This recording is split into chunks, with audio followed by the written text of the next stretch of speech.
Cavosa Excavating is a family-owned and operated company specializing in the installation of Title V septic systems. Cavosa Excavating is one of the largest septic system installers on Cape Cod. Whether it's upgrading your current system or installing a whole new system, Cavosa Excavating can do the job. Cavosa Excavating, 508-563-5530.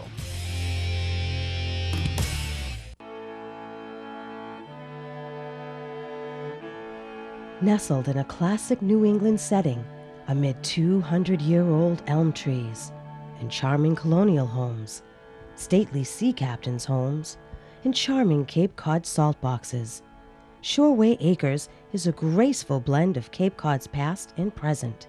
Shoreway Acres, proud sponsor of Falmouth Community Television.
Okay, thank you very much for joining us. The board had an executive session.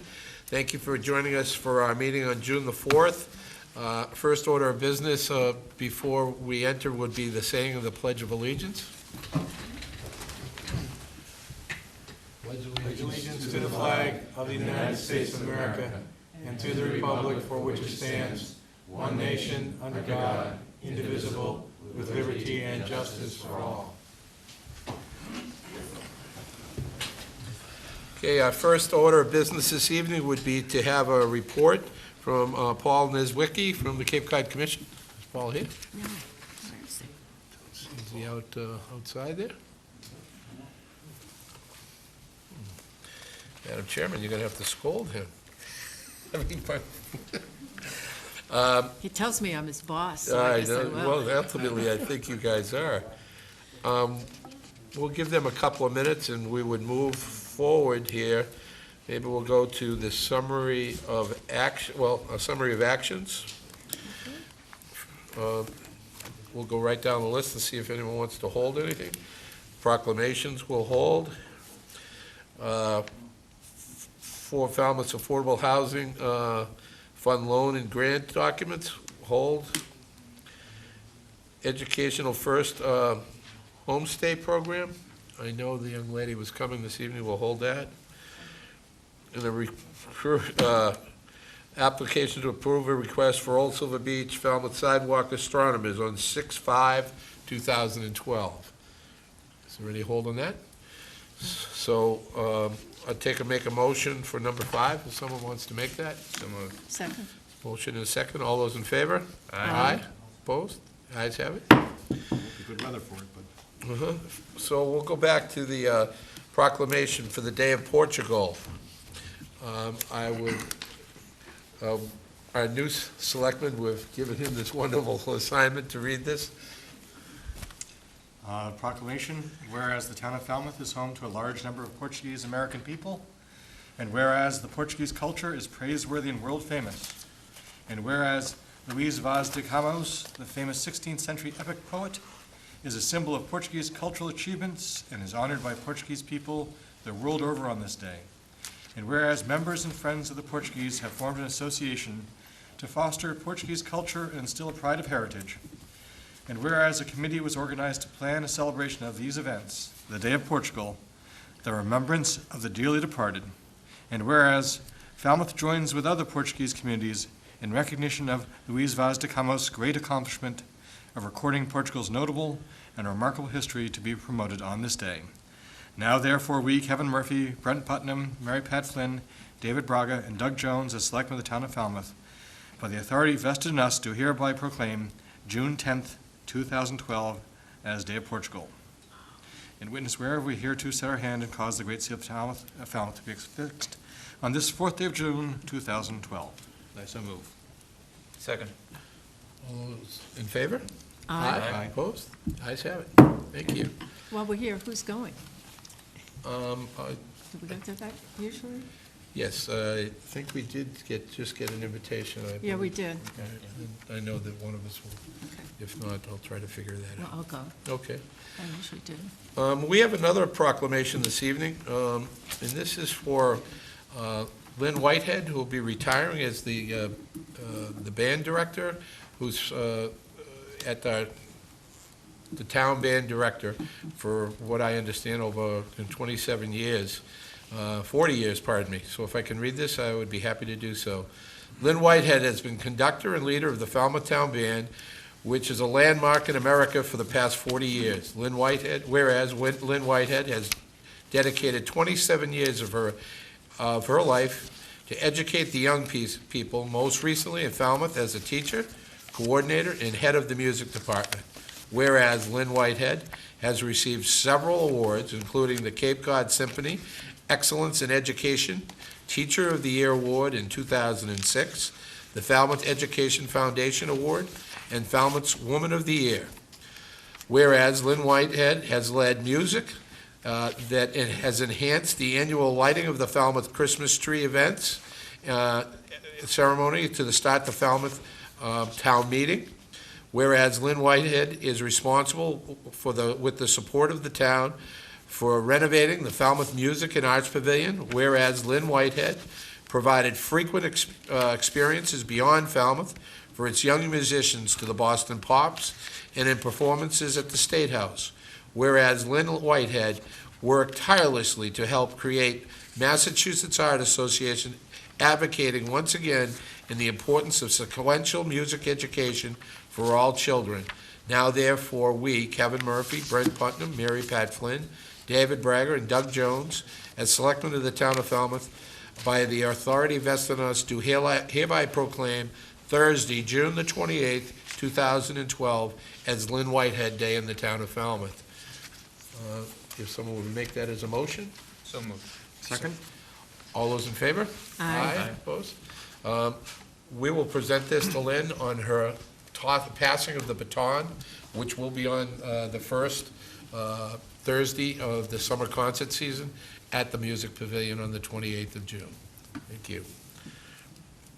The next issue, Julian, do we have someone to speak in regard to the Falmouth Affordable Housing Fund? Yes, Okay. yes, we have Deborah Converse is prepared to Okay, make thank a you. presentation to the board. Deb? Hello. I haven't met all of you yet, even though I've been here about a year, but hello. I sent you all a memo detailing what we went through reviewing the loan document agreement and the grant document agreements for the Falmouth Affordable Housing Trust. The committee was very concerned that the town of Falmouth be covered. We talked with Mr. Suso and Ms. Harbour, and the staffing all got together, and we combed through the documents. The Affordable Housing Subcommittee, which is the Community Housing Subcommittee of the Community Preservation Committee, did make a couple of additions. I put those in red in your documents. If you want me to point them out, I will. The only one that I really want to point out is under 4.11, no hazardous substances. There was a typo in one of them. It says a remediation report, and the I and the A and the D got scrambled. So it's remediation report release. So we added that to the thing. And if you need a copy of it, I can bring you over a copy. So, but that's the only correction I would like to make, and that's in the loan agreement and the loan agreement documents for any projects that are coming up that will be development-oriented, bricks and mortar kinds of things. Just in the future, we just received the board received the email chain from you, and we never received an actual letter describing the actual process. 'Cause I sent it way last week. It didn't end up in anyone's packet, and it's not Oh, in the sorry. final folder. So in the future, if we could Sure. make sure that we actually have, rather than, Yeah, we- that was I'm the sure all intent. the information, it appears all the information's in the email chain, Mm-hmm. which is a culmination of quite a few emails, but if we can make sure that, so it's Sure, I'll easier make for us sure to I understand. provide a hard copy. Now, can you explain to the board the difference? Tonight, we're going to try to approve one aspect of this, and then next week, I believe, we'll be back for a second aspect? Yes, the aspect tonight is the loan and grant documents. These are the legal things we need to put in place as we move forward with the Falmouth Affordable Housing Fund.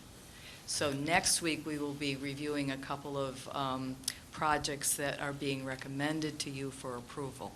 So we needed to have these in place before we move forward with the projects. And I will make sure you have hard copies of the next one, because there will be conditions that the CPC has put on the projects that you will need to know and approve. But these legal documents were really put together by legal and Brian Curry, myself, and the subcommittee of the CPC. Does the board have any questions? Well, no, but I think in terms of a little history, this is really a result of the loan program, I'm not sure we call it a loan program, that the board voted on many months ago, where the board is the trustees of this fund, and then you and your group are the ones who go out and find the projects and then recommend them to the board, and we have to approve the funding. So it's really, this is kind of the sequence in which this program will work. You're now coming back to us for these votes, and then the next time will come for actual loan Yeah. programs. Thank you. Yeah, I Doug did wasn't on the outline board that at in the memo, time, so but- maybe Yeah, you it can was, give him some additional information. so- Yeah, I can do that. In 2011, the Falmouth Affordable Housing Trust was approved by the Board of Selectmen, and then we've been developing the application, which will be more extensive as we move forward, and that will be another document that you'll be approving down the line. And these loan documents and how the process will work in town. So I can give you that information. I did attempt to do that in the memo that obviously didn't get to you. So I'll send you all of that as well. Okay. Do I have a motion to approve? Someone? Second? Any questions, any comments? All those in favor? Aye. Opposed?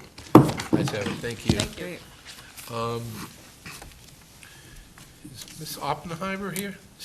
We'll save that issue for a little bit later, because I know that she did want to come and explain the next item. We will move on to vote to approve a wastewater treatment plant proposed settlement. And I'm going to turn the explanation over to our town manager, Julian Suso, who will explain what we're going to be considering this evening. Thank you, Mr. Chairman.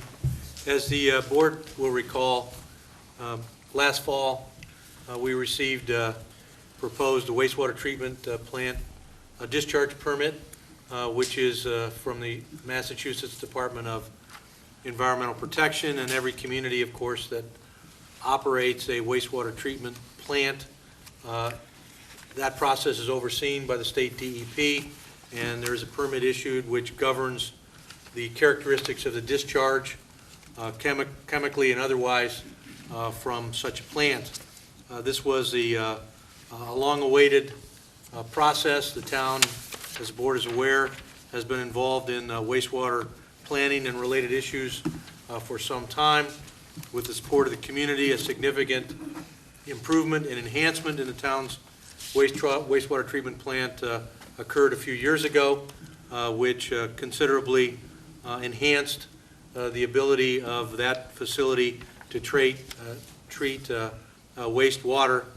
The discharge permit, which we were issued by the DEP following a review, raised a number of concerns in terms of what was proposed and the limitations on it, given the major investment the town had made in the plant and other issues going forward. The Board of Selectmen shortly thereafter authorized the town to appeal that proposed discharge permit. There was also an appeal filed by the Buzzards Bay Coalition, and we have been involved in the many months since then in negotiations and discussions with representatives from the State Department of Environmental Protection, also the representatives of the Buzzards Bay Coalition. The other appellant were involved, and we had a number of sensitive issues which we had to review. The good news is that following the result of the several months of delicate negotiations, we do have a proposed settlement agreement, which we discussed with the board as part of a executive session earlier this evening.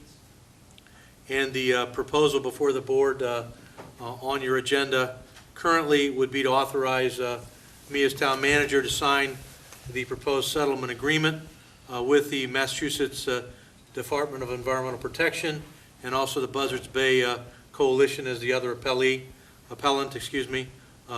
and essentially bring that process to an appropriate conclusion with the authorization of the board. I would anticipate that both the town of Falmouth and the Buzzards Bay Coalition will be signing that document later this week, and it will become available to the public as a result. At that point, we would be releasing the document when all parties sign it and providing additional information on it to the public. In a nutshell, it is a reasonable compromise, and the town was able to represent a number of very critical issues of importance to the town in the process. All other parties certainly had that same opportunity and came to the table for very fruitful discussion over those several months, and we appreciate everyone's efforts, and I recommend to the board your favorable consideration of authorizing my signing this document. Thank you. Does anyone have any comments? I guess one comment, just maybe to clarify as to what's worked out in this permit appeal seems to be working very well for the town. Could you just point out again, why were we so effective in being able to accomplish what we wanted to? Certainly. Thank you, Selectman. I'm happy to comment on that. We had we worked with a team of colleagues here from the town, as well as some outside legal counsel, which the board had authorized in really a team effort over several months in terms of bringing to bear technical information on the operation of the plant. We included in that a visit to our plant, as well as areas of Falmouth, including West Falmouth Harbor, which were a concern of the Department of Environmental Protection. We thoroughly reviewed how effectively the town's wastewater treatment plant operates, and as we've mentioned to the board, we were able to demonstrate that on balance, the town, really through the foresight of the planning and the funding process, operates one of the most effective, if not the most effective, wastewater treatment plant in the Commonwealth in terms of its ability to remove nitrogen from wastewater and other effluent and discharge a wastewater that is well beyond the standards met by other municipalities. So we're very pleased about that. That is something that has been in place for some time, again, because the town has stepped up and reinvested in that plant, reinvested in new technology, and has quality employees who are operating it. We're able to demonstrate that both to the Department of Environmental Protection, as well as the representatives from Buzzards Bay Coalition that understandably have a concern about the quality of the water being discharged into Buzzards Bay. We certainly share that concern, which is a major reason why the town has stepped up, taxpayers of this community, as well as the selectmen and town meeting, to make those major plant improvements to which I referred earlier, and which are beginning to pay considerable dividends. But by making this effort over several months, we've been able to demonstrate the logic of the town continuing to operate that plant, to be able to operate it to a greater extent within its design capacity, as well as facilitating the wastewater treatment plant planning process, which is now underway. We anticipate the issuance of a new wastewater treatment plan coming through the committee's fine efforts here yet this year. That'll be coming to the Board of Selectmen for your review and discussion and consideration for approval. And that is all part of a multi-step process to affirm the town's resolve to operate in an environmentally responsible way in dealing with the wastewater needs in the town. We have many additional needs, and there's a broad spectrum of additional issues related to the discharge from septic systems, the quality of water in the town's many embayments. But the point is that we've made a huge effort, a huge step forward in securing this potential settlement for the wastewater treatment plant discharge permit so that we can do the kind of job that the taxpayers and the selectmen have entrusted us to do in terms of taking care of our responsibilities for wastewater. And we remain committed to that going forward, with much more information to be coming to this board over the months to come. Okay. Well, can I just, Sure. I think too that what is significant about this is that it was really a collaborative effort with various parties from the town involved, with the Buzzards Bay Coalition and with DEP, and the chairman of our Water Quality Management Committee, Eric Turkington, and along with Jerry Thomas and Ray Jack and Amy Lowell. But I wondered if maybe Eric wanted to speak as the chairman of the committee about some of the positives and the importance of this. We call it a settlement agreement, which always sounds like, gee, you know, we all had to give up this or that or something else. But the town came out pretty far ahead on this. And I don't know, Eric, did you want to make a few comments about that, if you could?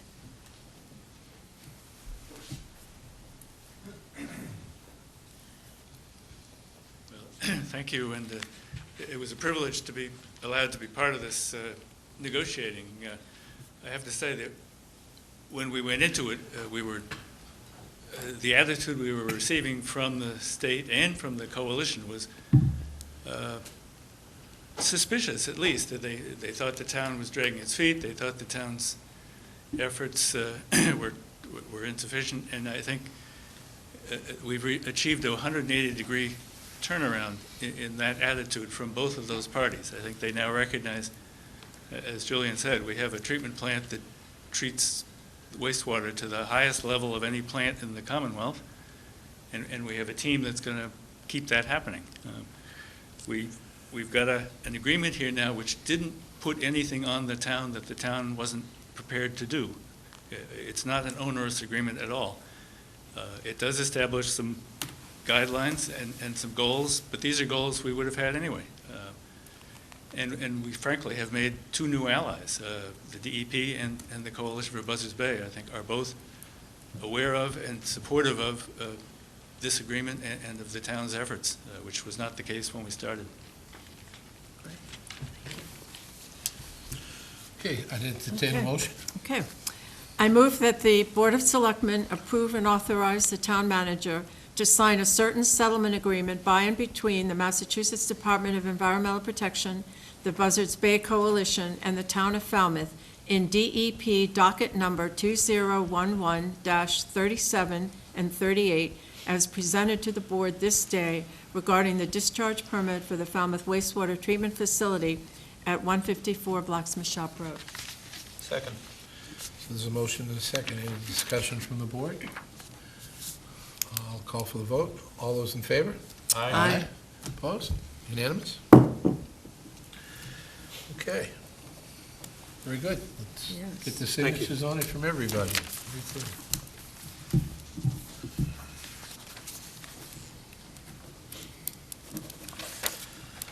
Next item of business will be committee reappointments.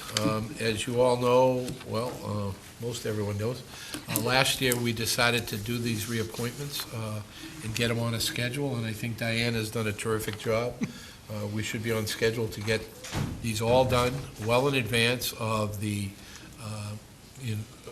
July 1, hopefully by the end of next week. We'll have everybody having been before us that needed to be interviewed and move forward. The first group of appointments would be, and I will go right through them and read them for you. These are for committee reappointments that these folks have not been contested. So these are applicants who have once again applied for these positions, and the deadline has been set for any new applications. They were all advertised in the local newspaper as well as on the website, but they were actually advertised in the paper so that folks knew that there were incumbents interested in coming back for these non-regulatory boards, I might add, that, but they were encouraged to apply if in fact they wanted to do so. There is one that we will pull out of the mix because the selectmen's policy states that regulatory boards, even if the incumbents are interested in reapplying, that they need to be once again be interviewed. So the only one of the group that would be pulled out would be the Community Preservation Committee out of this entire group, and that we would schedule interviews with those folks next week. So I'll read through the list, and then whatever the board decides they would like to do after this, or if you want to take one at a time, that would be happy as well. But I think it's important that the public knows who in fact are looking for reappointment to each and every one of these positions. Should we use the whole process if we need to hold? Well, I Just don't know if we can kind of do that. Well, I'm up for the boards to contend. Yes, Brent? Mr. Chairman, as I noted to you before, it's been a practice in the last couple of years that we would put this list on the town's website so the general public would have it available, and it would give the public an opportunity to provide some feedback before we made the appointments. So I would just, before you go through the roll call of reading all these, I would make the suggestion that we do that we put this on the town's website for the next week, give the public an opportunity to provide any feedback, and if there's no concerns or questions raised, then we could make the appointments next week, considering it is a blanket vote and we're not asking for interviews, so. I don't have a problem with that. Do we want to read these off so that folks who don't have the access to the computer at least know who the folks are. It might be, not everyone, I know Fair that enough. some of the older folks in the community who are not readily available to a computer wouldn't have that opportunity. The Affirmative Action Committee, James Lancaster, for reappointment. Affordable Housing Committee, Kimberly Kahn, Holly Wilson, and Ed Schmull. Schmull. Under the Agricultural Commission, Karen Schwab, Carolyn Gabriel. Assessors Board, Ellen Doyle Sullivan. Beach Committee, Jason Chorch. Bikeways Committee, Kevin Lynch, John Richardson. Building Code Board of Appeals, Richard Sacchetti. Cape Cod Water Protection Collaborative, Jerry Patamus. Cape Cod Light Compact, Ronald Zweig. Coastal Pond Management Committee, Joseph Bosi. Community Preservation Committee. We're going to hold that one for the interviews next week. Constable, James Crossan, Paul Byrne, James Pond. Council on Aging, Jane Perry, Brenda Swain, Ann Beth Ostoff, Cynthia Berkeley, Patricia Schufelt. Cultural Council, Alan Moniz. Design Review Committee, Arthur Calfee. Disabilities Commission, Roberta Manning, James Manning. EDIC, William Vent and Stephen Spitz. In the Energy Committee, Anastasia Kapopoulos, John Cheklik. That's a good committee. Forest Warden, Mark Sullivan. Human Services Committee, Patricia Murphy. Inspector of Animals, Philip Lang, Daniel Donahue, David Carrigan. Port Council for the Steamship Authority, Eric Azendorf. South Cape Beach Advisory Committee, Kerry Murphy. Substance Abuse Commission, William Feeney. Survey Board, Michael Duffany, Michael McGrath.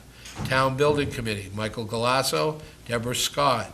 Townwide Safety Committee, Mark Sullivan. Traffic Advisory Committee, the Selectmen's Representative, Ahmed Mustafa. Upper Cape Regional Water Supply Cooperative, Peter Boyer. Veterans Council Committee, Robert Texera, representing the American Legion. Jim Sawyer, representing the AMVETS. And Jim Simcock, representing the Elks. Water Quality Management Committee, Ronald Zweig, Stephen Layton. Wastewater Committee, Joe Vosi. Waterways Committee, that was correct. Waterways Committee, Joe Vosi. Ways Certified Cape Cod Aggregate, David Peterson Jr., Paul LaRusso, Robert Umbrell, Sam LaRusso Jr., Linda DeVito, Ted Freeman, Ted Boosfield, Tracy Post, Paul DeVito, Michael Thomas, Adam Burbank, Darren Allen. And then under the, for Inspector of Animals for a one-year term, David Carrigan, Phil Lang, Daniel Donahue. Excuse me. We will take those. I have a suggestion. Sure. If we are going to put these on the website for a week, I think we ought to state that if anyone who has not already, well, the applications have already Applications are closed. closed. Right. So it isn't for the purpose of somebody wanting to apply. It's just for additional notice. For feedback, so the public knows who's being reappointed to what positions. Oh, okay, so we're not considering any applications? We're not considering any additional applications. Okay. The process is closed. Okay. But I think it's fair to say that if someone has some comments, that they need to reach out to a member of the Board of Selectmen and bring those comments forward. Yes?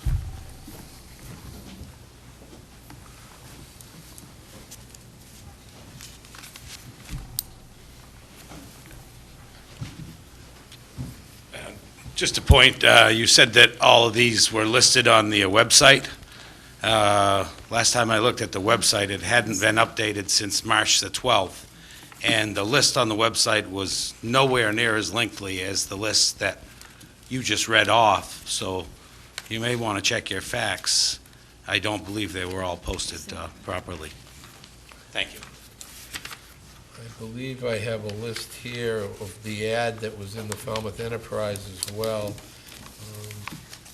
Mr. Chairman, I think what was indicated was a request to place it on the website, not that it had been on the website in advance. This was advertised pursuant to... That's correct, it was Yes. advertised. Maybe I did misspeak. Okay, so we won't take a motion on this. We will publish this on the website within the next week for comments from the board, to the board. If anyone has any comments about any of these applicants, please feel free to reach out to the board and express your opinions. Keep in mind that this is a participatory government in the town of Falmouth, and we would hope that each and every one of you who has an interest in one of these committees comes forward and tries to apply and use the skills that you can bring to the town. Yes, Ms. Davis.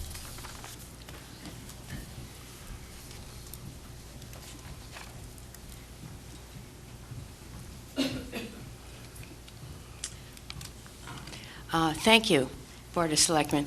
The question I ask is this: what criteria do you use to evaluate not only new applicants to these positions, but also to evaluate those who have been in the positions for a while?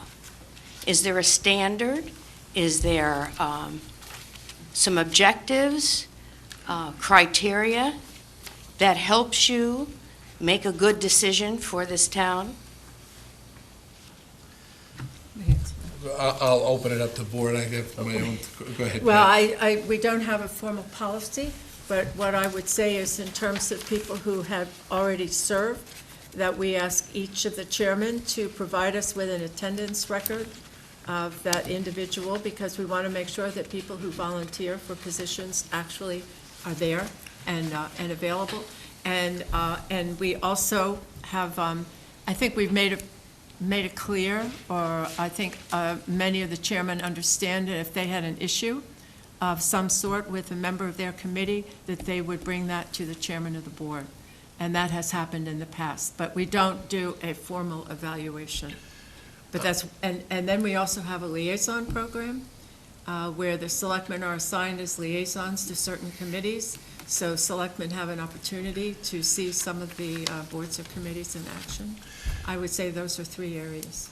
And I think it's important to note, I just announced 33 committees. That represents probably 60 or 70 individuals, maybe even more individuals that are up for reappointment. Of those folks, there is not one contested placement. This is a volunteer organization, volunteer appointment process. People have to come forward. We have quorums in most of these groups. Unfortunately, you need to be part of the solution, not part of the problem in this community. If you sit by the wayside and complain about what happens on a committee, and you don't come forward, and you don't want to participate, or don't help recruit the right people for those committees, quite candidly, the board has very little recourse, because we need to fill these committees with people who actually want to show up, who want to serve. Those are two valuable criteria. 90% of success in my life is showing up. And if you show up, usually you end up hitting the ball sooner or later.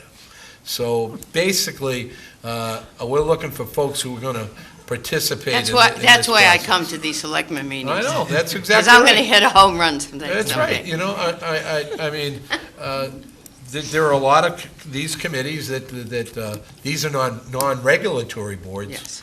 Which is key, but they're particular interests of those folks, and they might not interest other people until all of a sudden something comes up in their lives and they say, I can't believe that guy's on that committee, or that female, or whatever it might be. But bottom line is, we want to encourage people to contest these races.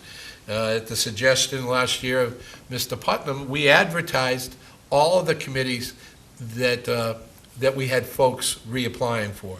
We were, the ad basically said, we encourage you to apply, even though there are incumbents for those positions.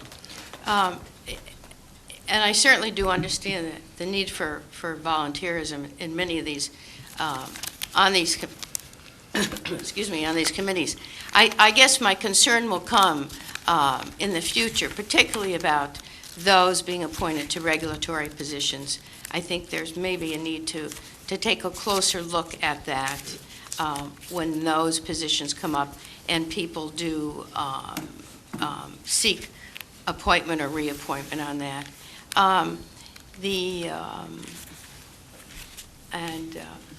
Okay, Fred?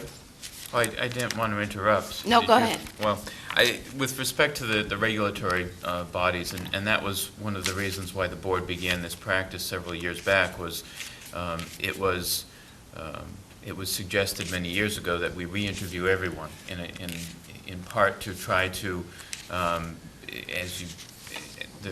going back to your question, the question of how do we evaluate people and the criteria that we use. Well, to reappoint everyone annually, we're talking about hundreds of individuals on dozens of committees, and it could potentially take months. But the board did recognize that as far as the regulatory bodies went, the Conservation Commission, the CPC, the Board of Appeals, that there are a few select committees who, by the virtue of their authority or by virtue of the funds that they have authority over, that it would behoove the board to interview those individuals whether or not there were contested seats, in order to put a spotlight on those and perhaps do some evaluation on a regular basis of what these committees are doing and what their composition is. So I certainly think in the cases of regulatory positions, that people who have been reappointed several times certainly offer up their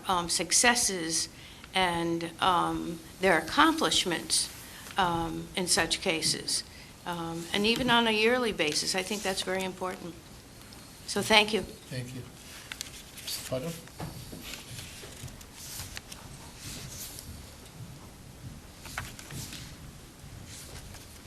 Andrew Putnam, Chairman of the Affirmative Action Committee. I just wanted to say a couple things quickly. I don't like coming here to speak. I don't plan on speaking, but it happens. On the comments that Ms. Flynn had made, I'm the chairman of the Affirmative Action Committee, and I was not asked for attendance. I was not asked for anything, and I won't say anything negative about the person who's up currently on my committee. I think he's a fine and outstanding gentleman, and he goes above and beyond. But I was not asked, and I had no liaison, which was something I found very interesting. This has been 1 year of me being chair of that committee, going on year 2, and I've never had a liaison. I've never had contact from the board. I've never been asked about the reappointments. I think there's a communication disconnect, and I know the board changes every year, and that can be a frustrating thing if there's a big change in the board, 1 year, and obviously maybe there was someone who was keeping up, and then all of a sudden they're gone. But I really do stress that this is something that needs to be worked on. The issue I have is, let's say this was not the individual who's being reappointed. Let's say there was somebody on my committee who was a problem, or who did not show up, or who just flat out wasn't working. I understand this is a volunteer town. I volunteer a lot. I used to volunteer in a nonprofit. I sat on the board of directors as the youngest ever director for that nonprofit in Hyannis. There are a lot of volunteers that walk in every day. I didn't allow every one of those volunteers to stay at that nonprofit, though. There was a reason why. So there needs to be better communication, especially with the website, too. I've noticed that when there were vacancies in the past for my committee, it was not updated properly. I had to go back for 3 months and badger basically the tech department to make sure it was correct that, yes, I was chair of the committee. 3 months. 3 months. I mean, I show up.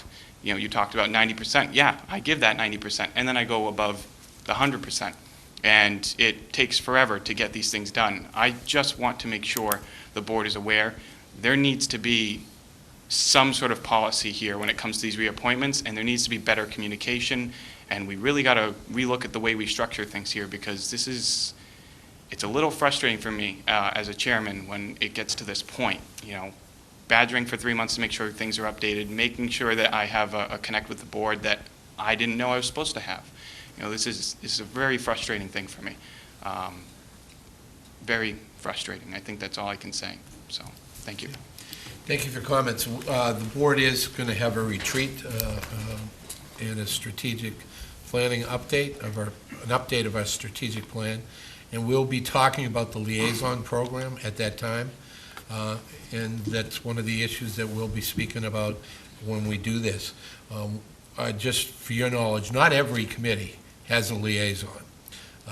There are just too many committees, and there's not enough hours in the day for the board to be able to outreach to every committee. I'll look personally into your committee to see who is or what that liaison would be. Yes, Linda, we still have other interviews. Go ahead. Yes, I know. Up.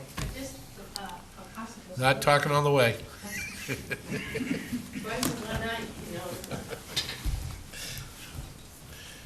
About the liaisons to the committees. I've been to several committee meetings and many the last few years, and frequently there is not a representative from the Board of Selectmen. And I can't understand the overwhelming task it is. So my answer was to several committees and committee chairmen when they said, I don't know who our liaison is. I said to them, go find out. Step up. You're the chairman. You're a member of the committee. Find out who he or she is and make sure they know what you're doing. If nothing else, give them the agenda every week. Give them minutes from your meetings. So it is a two-way street. And I would suggest that to committees who don't always see a selectman. You go to them. Let them know what you're doing. Right.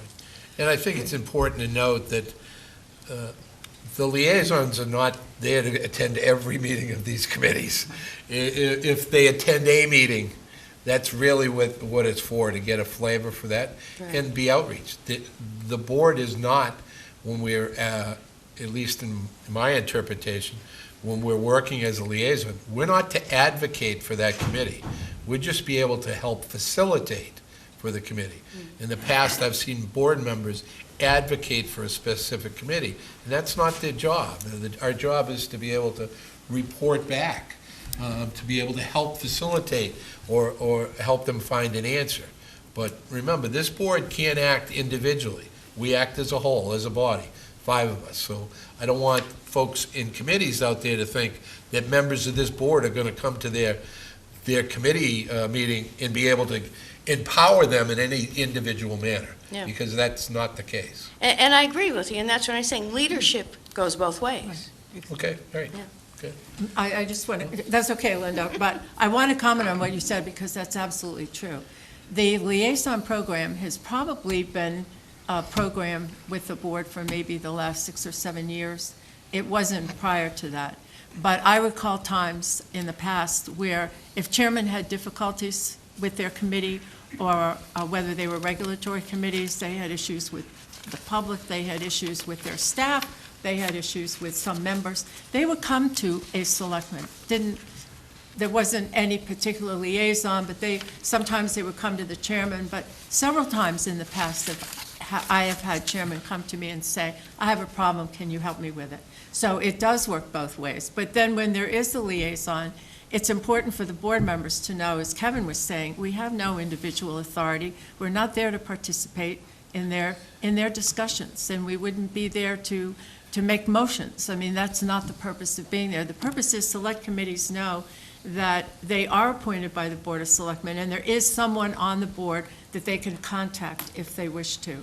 But truly, we have a lot to do just to do this job, which is our primary job, is doing all the research and doing all the reading and doing all the preparation that's necessary for actually conducting the business of a governing board. So a liaison is a good thing to have, but it's not a priority.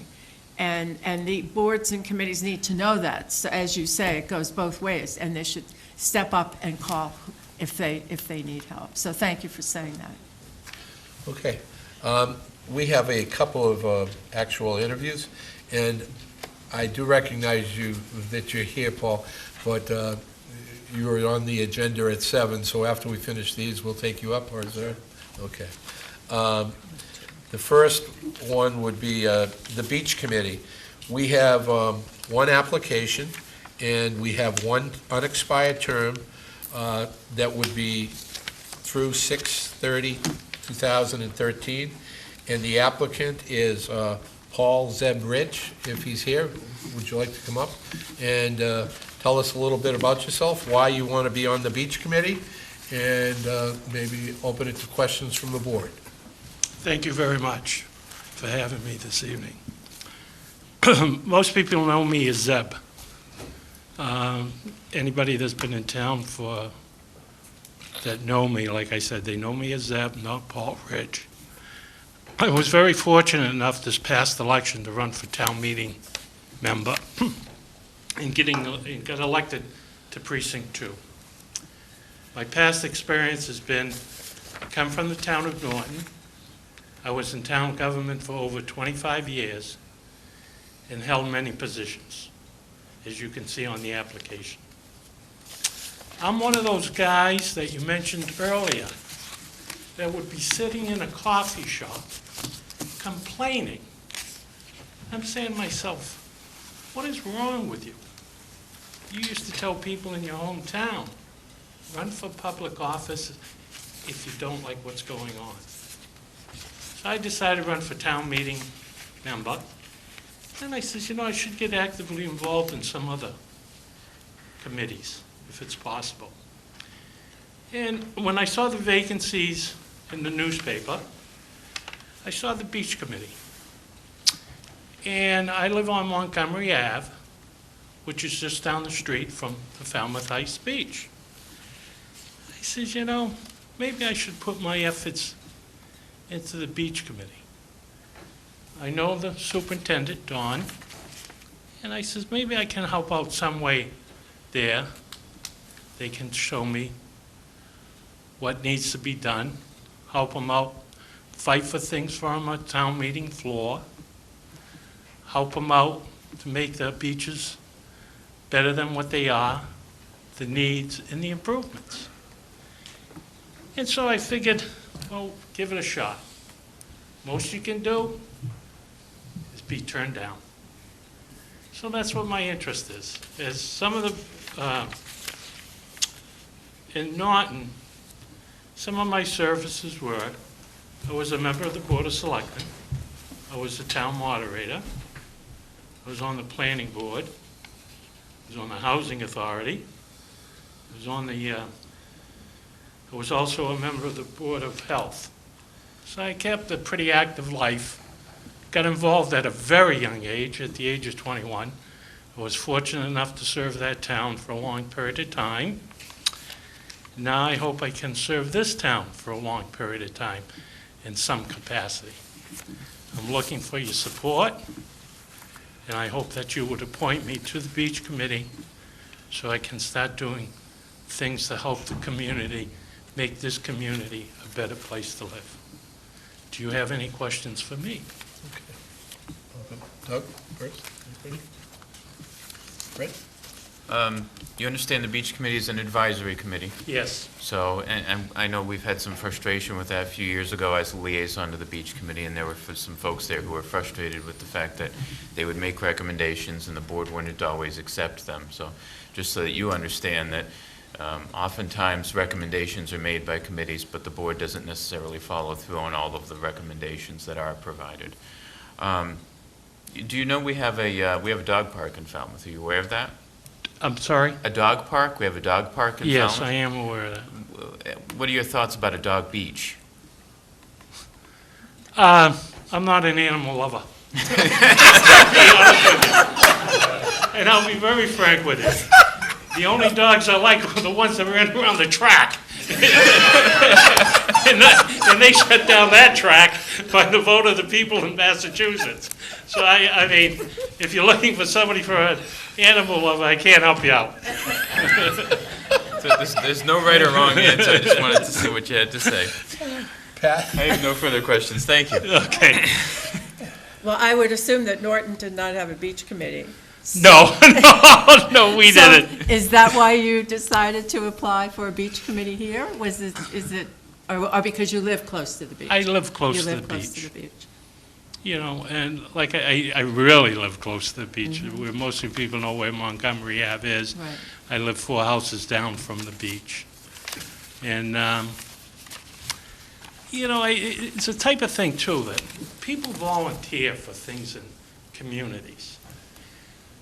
And if you have people that are volunteering for things, and I understand what you people are saying, you like sometimes competition. But these people are volunteering. They're giving up their precious time to help a community. And when I looked at the vacancies and I saw the beach committee, I says, which one would be best suited for me as an individual? That's when I came up with the beach committee. Because you know, you don't, in my opinion, having been in the situation that you people are, on reappointments, you don't want to not reappoint somebody without just cause. And that's very important. And I heard somebody mention about, you know, criteria of people on the committee and reappointments.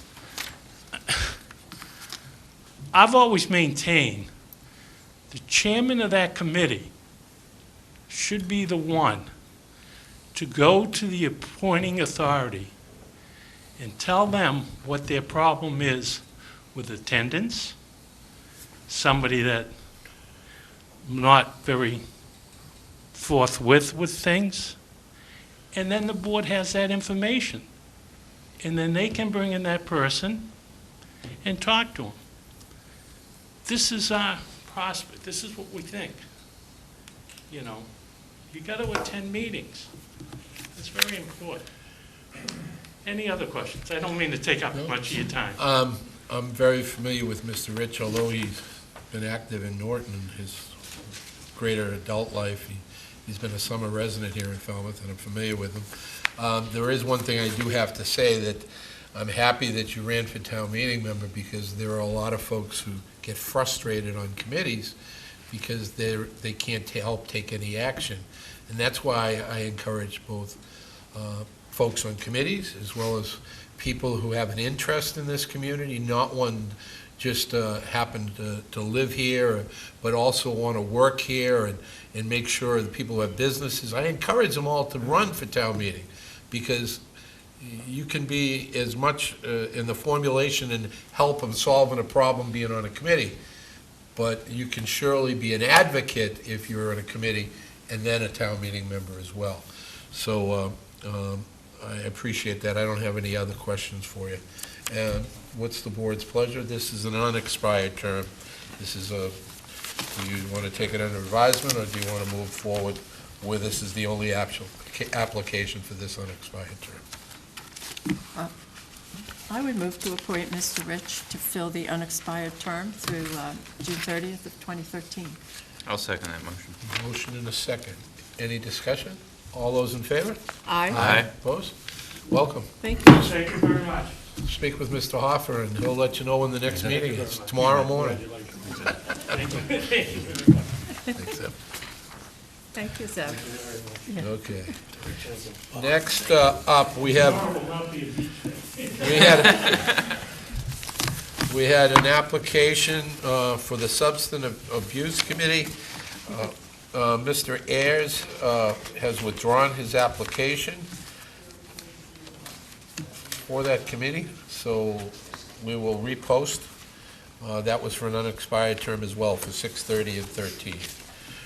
The Recreation Committee, we have 2 incumbents who will both be before us next week for an interview. There is one incumbent that sent the letter. He has a little conflict, but I spoke to him and I told him of the importance to come before the board to be interviewed. Unless the board wants to make an exception, that would be, he will be here next week. We have one additional applicant. The applicant is Mr. Rogers. Are you here? Come right up. So the 2 incumbents, David Watson and Brian Coyne. Mr. Rogers, go right ahead. Good evening. This is my first time running for a board, for a committee, for anything in the town of Falmouth. I grew up here in Falmouth. I'm 33 years old. I own a business. I was always, as I said before, I was always that guy, oh, man, what are they doing? I don't know what. They're always, why are they making those decisions? And now, this time in my life, as a business owner and a father of 2 young children, I found it important for me. It's a good time in my life to start getting involved in the town and try to give back and help out and keep the recreation committee going and make sure that the town and everything that goes along with the recreation department is all in line for the upcoming children. And as a business owner, I've gotten to know a lot of the young people of Falmouth, and I feel like I can connect to them a little better than I could before. So I give it everything I have. Sorry, I'm a little nervous. That's all right. That's about all I can think of. Any questions? Do you have any questions? We'll start with you, Pat. Well, I'm curious to know why you selected the Recreation Committee. Would it be because you were an assistant coach and Yeah. maybe you're interested more in Oh, yeah. athletics and I mean, recreation? I- Yeah? Can you talk about that? Oh, yeah. I live for sports. I coached freshman football for 3 years as a volunteer. I volunteered as a mascot for the Commodores last summer. I sponsor a Babe Ruth team, my business does. And anything to do with sports, I can't help it. It's an addiction, I guess. I'd like to see it strive in the town of Falmouth here, because we've had a lot of great athletes come through, and the kids need to get involved young and stay involved, and it helps a lot of kids growing up to really teach them about life.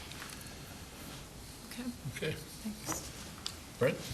I know Mr. Rogers, and I'm familiar with his work, and I would just recommend him for the position. And thank you. Doug? Have you had a chance to make it to any of the committee meetings yet? I have not yet.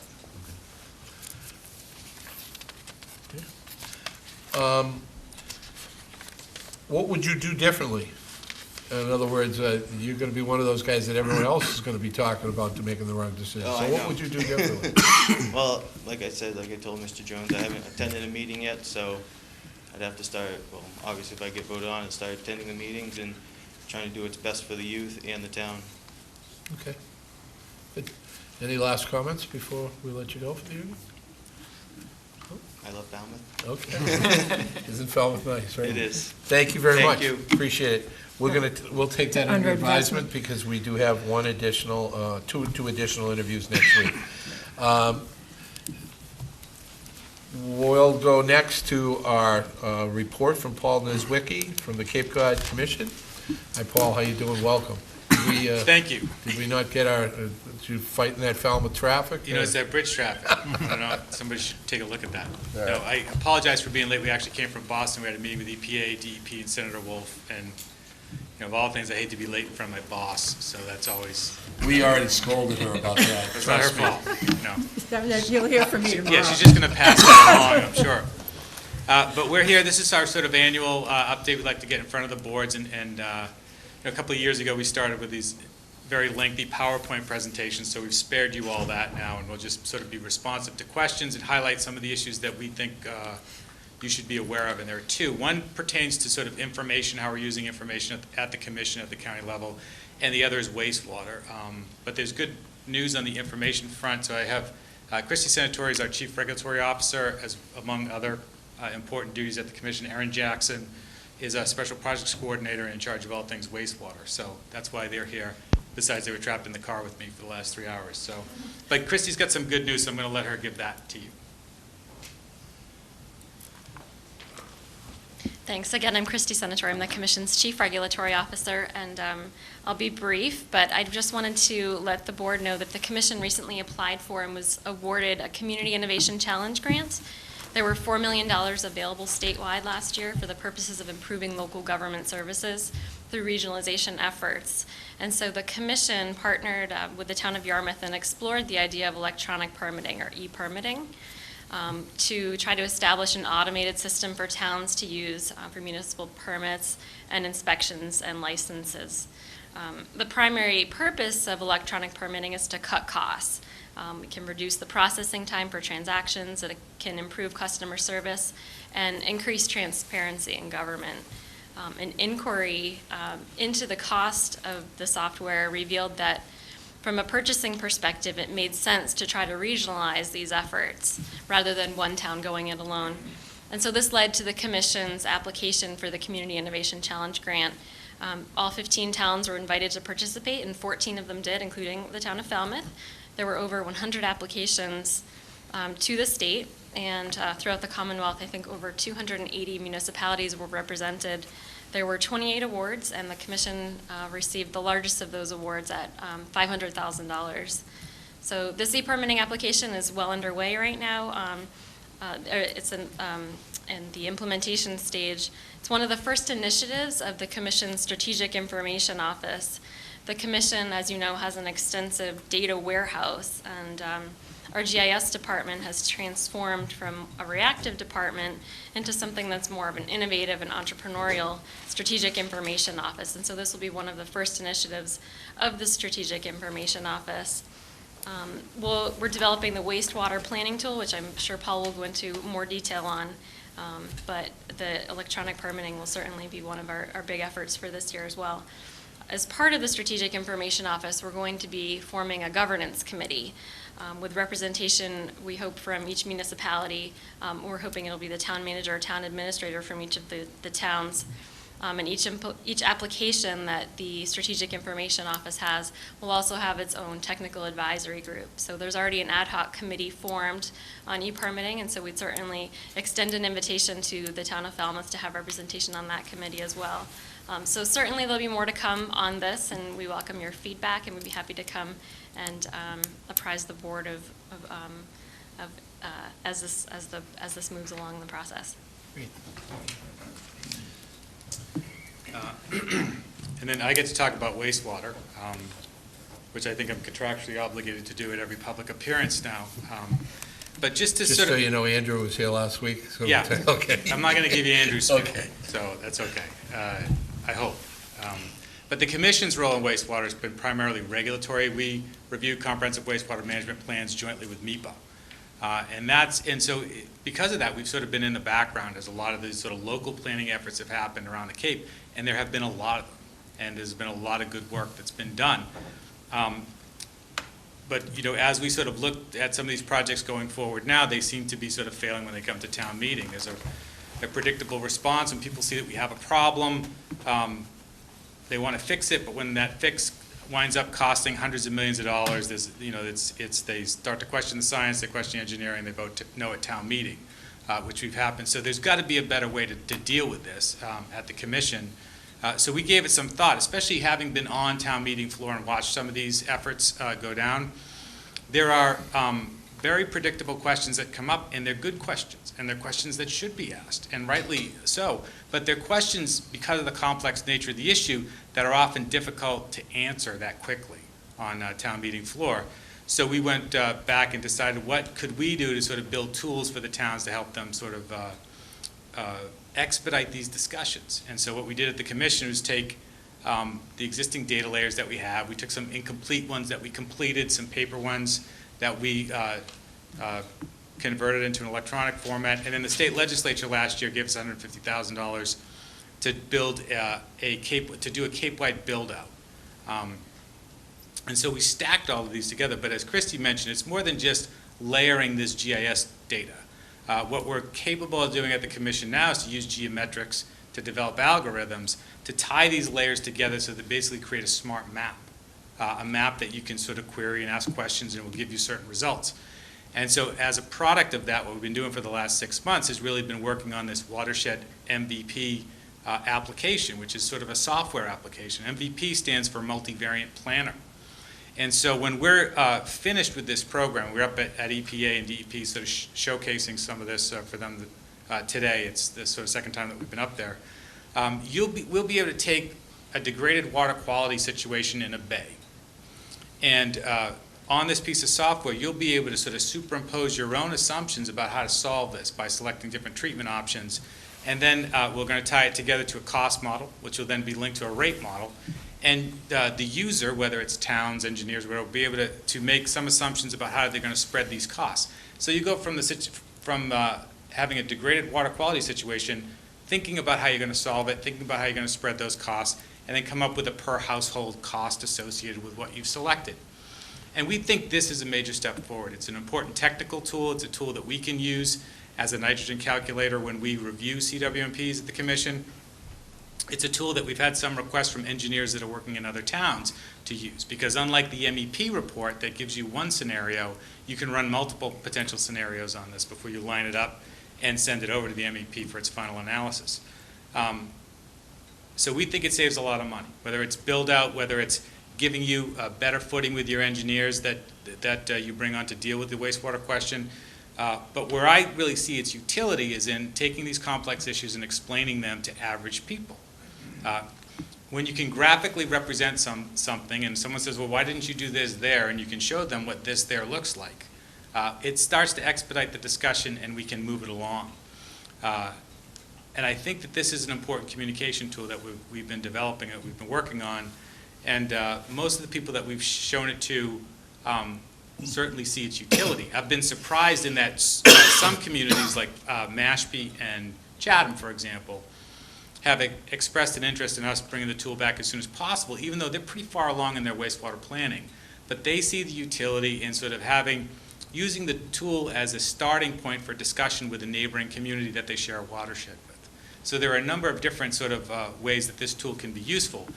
But what I think it illustrates is what the Commission's perspective on wastewater has been, which is not to design a regional plan that is a top-down plan that says this is the plan, we know what's going to work where, but to develop tools to help the towns have better discussions about those issues. So we're very proud of that, and we hope to have the tool available in some format later on in the fall so we can start sharing it and start having these discussions as we move forward. And it is part of our Strategic Information Office moving forward. You may have heard, and Andrew probably addressed, was a special commission recommendation to the commissioners about looking at wastewater regionally.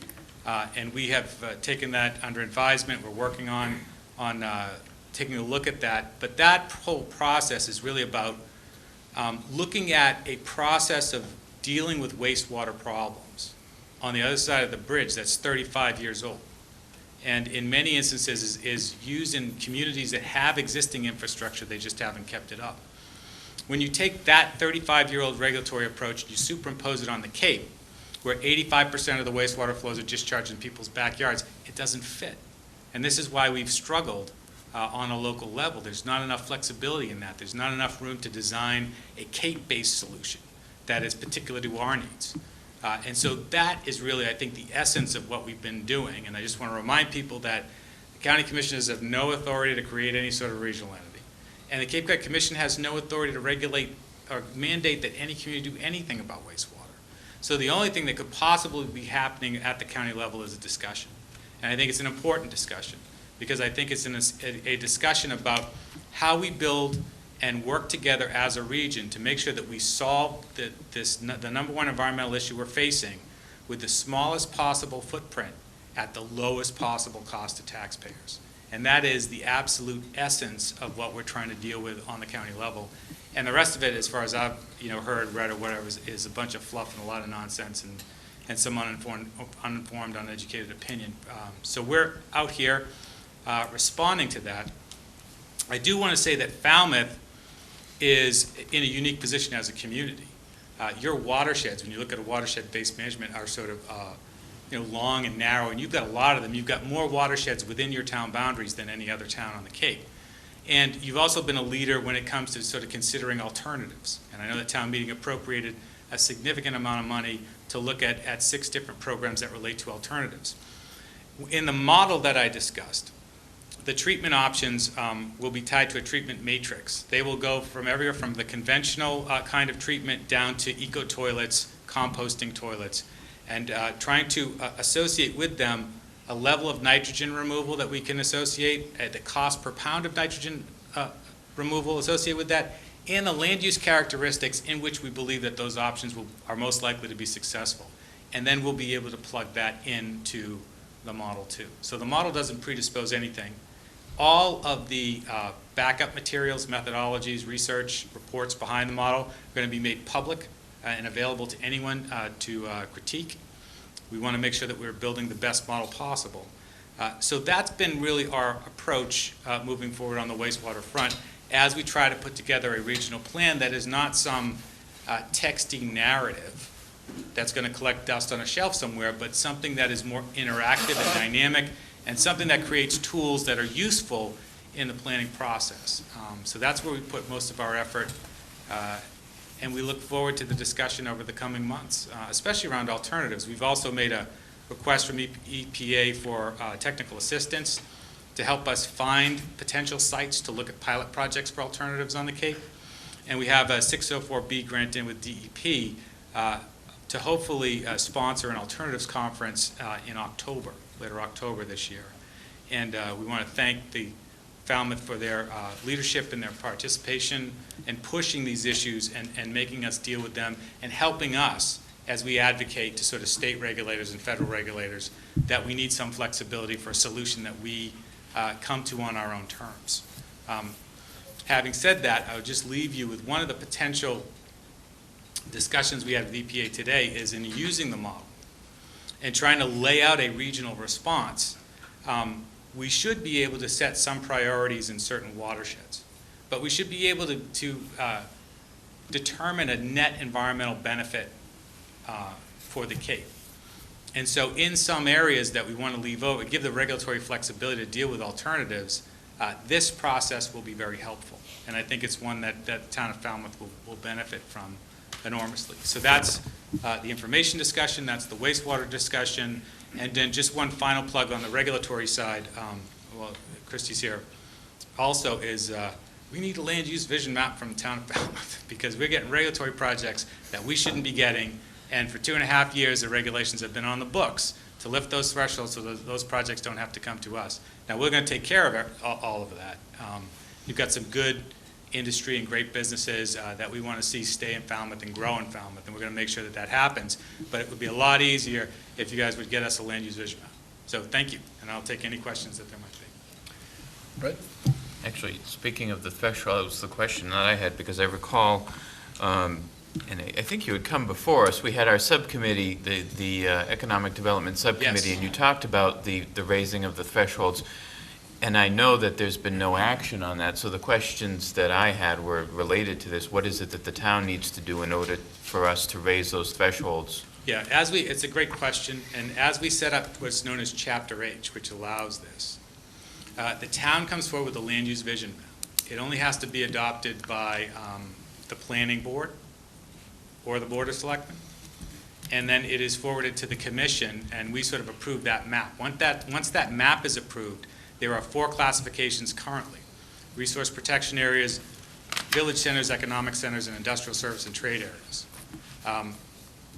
Once those have been designated, for example, in economic centers, if a project had to be reviewed by the commission, you'd get a 50% reduction in any transportation mitigation required. But more importantly, in those industrial service and trade areas and those tech parks, you can just apply to raise thresholds up to, in those ISTAs, up to 40,000 square feet. So we've had a couple of projects. We've got one that's barreling through in Falmouth right now, and we had one that we did in Bourne at the end of last year, neither of which should have come to the commission. Both of those communities should have had land use vision maps and should have raised thresholds so that we wouldn't have to deal with those. Now, having said that, we've got, what, 9.5 maps out of 15? So 9.5 communities have taken advantage of the land use vision maps. We do not have one application for raised thresholds yet, which is frustrating from my perspective as someone who came to the commission to reform that process and put those tools in place and really did it and said to the towns, listen, it's up to you. You determine the areas that you want, and have relatively little happen on that. It's put me in the position this spring where I'm actually advocating that we amend Chapter H, go back to the Assembly of Delegates, and ask for the commission to have unilateral authority to not to lower thresholds anywhere, but to raise thresholds on our own, because these are projects we should not be regulating, and we can't wait for the towns anymore. So we're going to have to move forward on our own. It might bring up a good point. We're going to see something on our agenda next week from Teledyne, which if we had the land use vision map, we would not have to have on our agenda. So I maybe would entertain a motion tonight to write a letter to the planning board to ask them to undertake this, to make sure that they move forward with that, because I think that would be very advantageous for this board in the community. Of course, for economic development purposes Yes. specifically. I will not disclose the identity of a community, but it's one that's not too far away from here.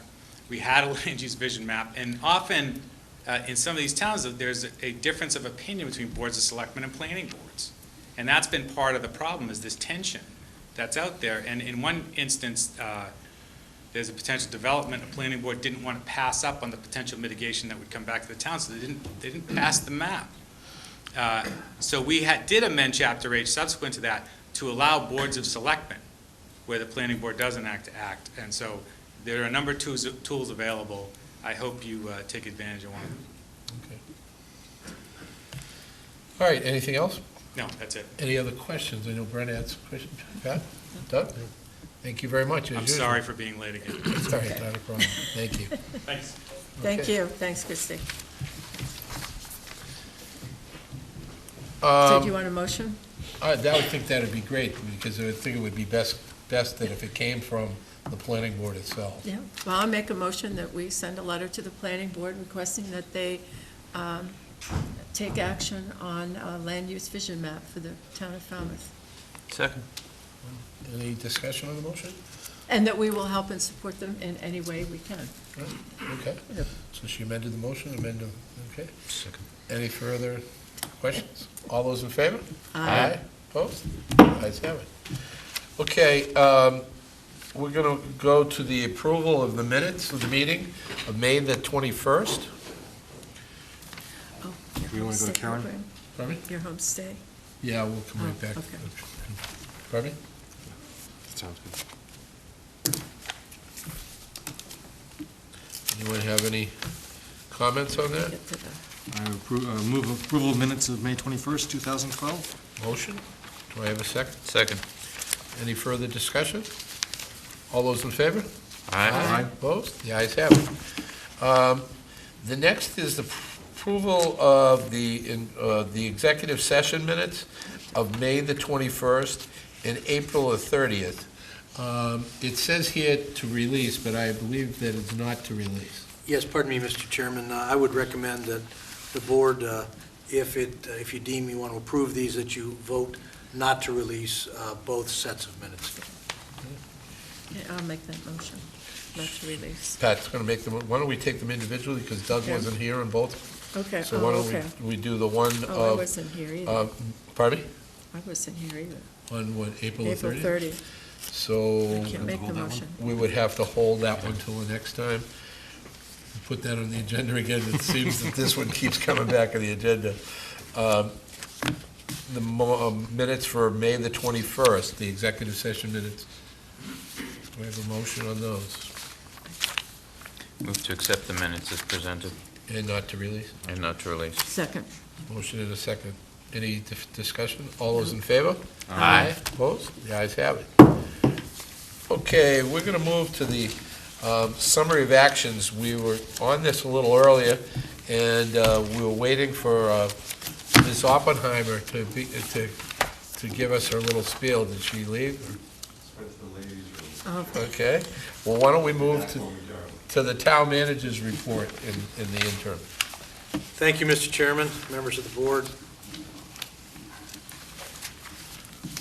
Just a couple items. I transmitted to the board a brochure summarizing the town's Sharps disposal process for residents, which is self-explanatory. I want to thank Fire Chief Mark Sullivan for his assistance in making this Sharps disposal program available to Falmouth residents and visitors that want to take advantage of it.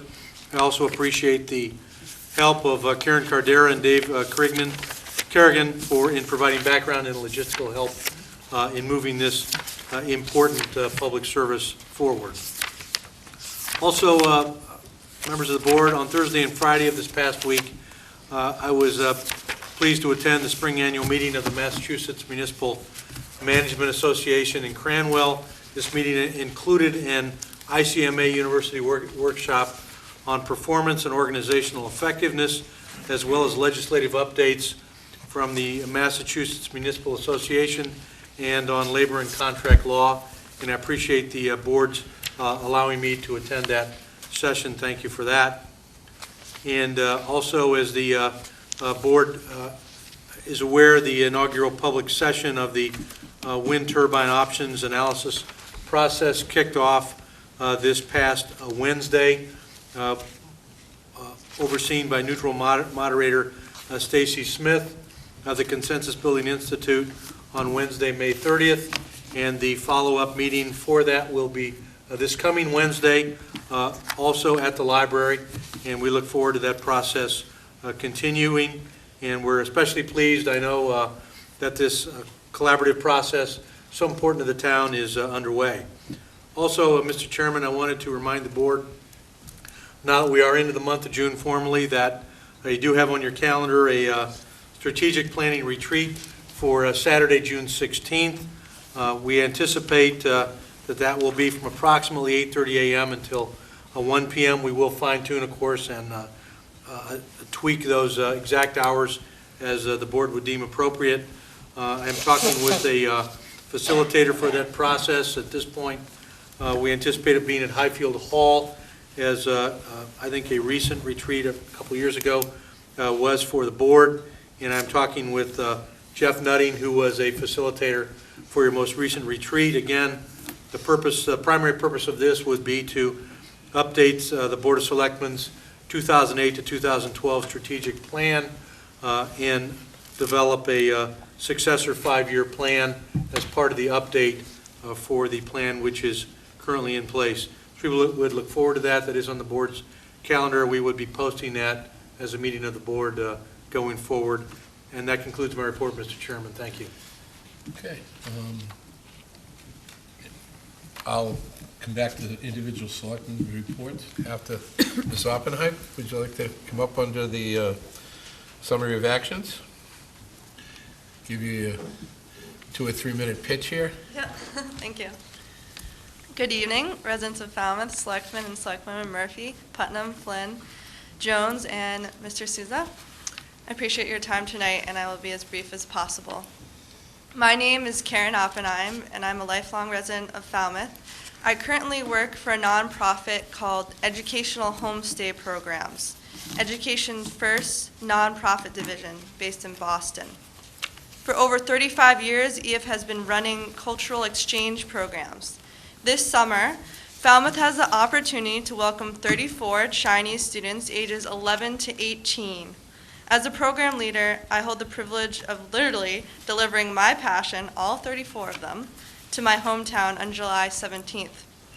Our biggest challenge involves recruiting host families.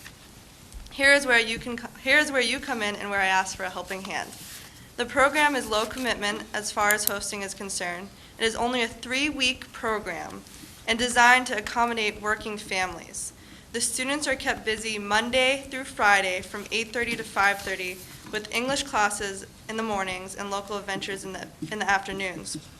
Host families are responsible for drop-off and pick-up at the beginning and end of the day during the week at Falmouth Academy, providing meals, a bed or space for a blow-up mattress, and 2 weekends of quality time. Carpools will be arranged. The weekend of July 27th, the students will be visiting New York, and host families are free. We match the students with families based on interests, allergies, and ages of their children. However, empty nesters qualify as warm and welcoming families as well. If a family is only available to host part of the time, we can find a patch family. We also offer a referral incentive of $50 per family. The money can be donated in your name to an organization of your choice if you choose not to pocket it. Why should you care? In addition to helping a fellow Falmouth resident potentially get a full-time job in this tough economy in the fall, it is a wonderful opportunity for Falmouth families to share their culture and bring China into their homes. Families will form a lasting friendship with their students. If someone in the host family travels to China, it's an automatic place to stay with a complimentary local tour guide. I realize that traveling is often a privilege. This is a way for families who can't afford to travel to serve as ambassadors. Speaking from experience, cultural exchange has inspired me to keep an open mind about other cultures and work in this field in order to mitigate negative North American stereotypes.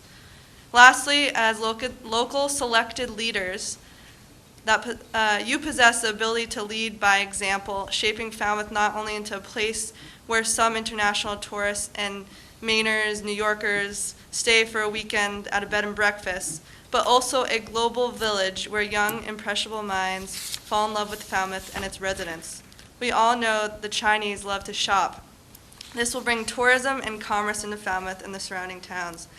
I'll provide for you each an application. I challenge you to find one host family, thereby promoting you to global selectmen and selectwomen.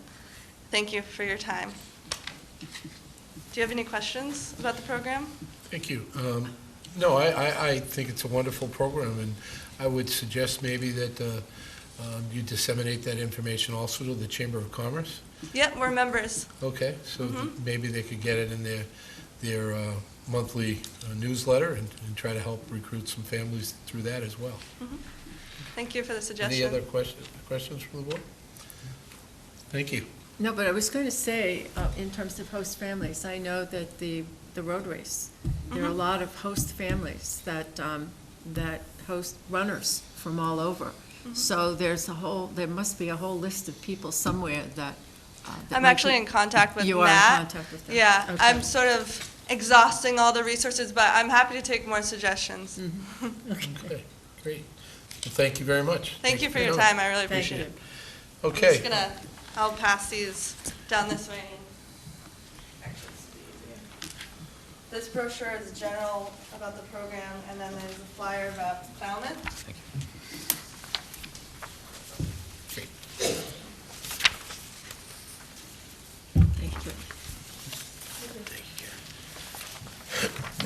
Okay, and the last item this evening would be individual selectmen's reports. Anyone have anything they want to share? Well, I attended the celebration of People for Cats. They have completed their shelter, which, if you can imagine, on Beagle Lane, which they had a marvelous video that actually showed the whole development of this, or the creation of the shelter, tearing down the building that was there and building the new one. And I told them that I didn't really feel that I had the right credentials to speak at a People for Cats meeting because I have a dog. But anyway. You sound like Zeb now. I know. But anyway, it was a lovely evening, and we should be very proud of our friends, the Friends of Falmouth Dogs and the People for Cats. These citizen groups really do a whole lot, and they have a passion for getting things done. And when they see a need, they come together and they find a way to make it happen. And the other event I attended this weekend was the celebration of our poet laureate,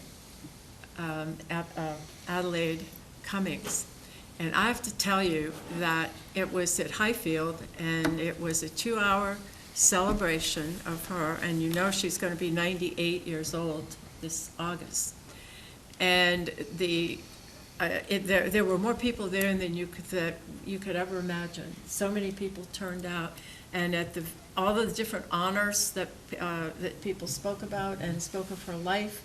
And she only got into poetry in the last 10 years. I mean, she was like a tennis ace and did all sorts of wonderful things all around the world. But in the end, she read a number of her poems, and I can tell you that we did a great thing by appointing her the poet laureate. And part of her responsibility, which is written into the proclamation, is that when the board believes that there is an occasion or an event or an important happening that it would be appropriate to have a poem, then we ask her and say we assign her the responsibility of creating a poem for a particular event. And she's thrilled and can't wait to be asked to do it.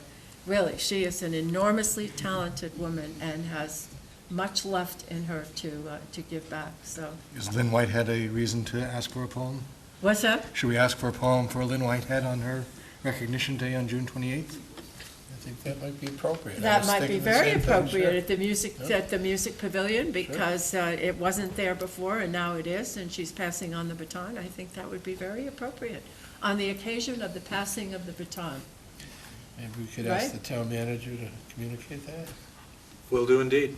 Okay. All right, so it's part of what I did. The happy thing would be part of what I did. Anybody else? Just we were talking earlier about appointments and liaisons, of course, and just want to make sure everybody got the copy of the draft liaison policy that I forwarded. We had discussed this a little over a year ago. It got shelved, and something we probably should take up and discuss in the near future, so. Well, I'm glad to see it's going to be part of our discussion during the strategic plan, Yes. planning. Yes. Okay. I guess Pat and I were at the wind turbine option committee that last Wednesday night. And certainly one thing that I would like to make sure we put on the agenda, because that committee very strongly encouraged the board to review the principles of statement that was put out on April 2nd. And I know that there's a group trying to get the affected residents to come to the table, and a promise that the board is going to reconsider those, our principles, I think would go a long way to trying to get the residents to participate in the policy. And I know we can't particularly discuss the principles tonight, but a promise that will go on the agenda, I would hope next Monday would be, I think, go a long way towards the residents. There's a multitude of ramifications in regard to that, and we will discuss those as we move forward. Okay. Okay. Anything else? Motion to adjourn? So moved. All those- Second. Second? All those in favor? Aye. Opposed? The ayes have it.